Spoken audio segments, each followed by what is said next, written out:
Hi! మేమైతే మొన్న వైజాగొచ్చాము. ఇంకా వైజాగొచ్చిన రోజు మా పాప అయితే పైన డాబా మీద కూర్చొని డిన్నర్ చేద్దామని చెప్పి చాలా గొడవ చేసింది.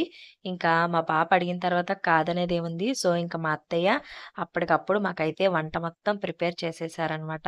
సో, మేము పైకి వెళ్ళేటప్పటికే మా మావయ్య, ఇంకా మా హస్బెండ్ మొత్తం అక్కడ చాప, మంచం, దిండ్లు అవన్నీ అరేంజ్ చేసి పెట్టారు. ఇంకా మా అత్తయ్య అయితే కొబ్బరి పాలున్నాయని చెప్పేసి మా కోసం కొద్దిగా కొబ్బరి రైస్, మటన్ ఫ్రై, అలాగే chicken curry, white rice, sambar, పెరుగు చట్నీ ఇంకా ఇవన్నీ కూడా అరేంజ్ చేశారనమాట. సో, వెదర్ కూడా ఆ రోజు చాలా బావుంది చల్లగా. అందుకని చెప్పేసి ఇంకా మా ప్రైజీ అడిగింది కదా! సో, అందరం పైకొచ్చేసి చక్కగా డిన్నర్ చేశామనమాట మేడ మీద కూర్చొని.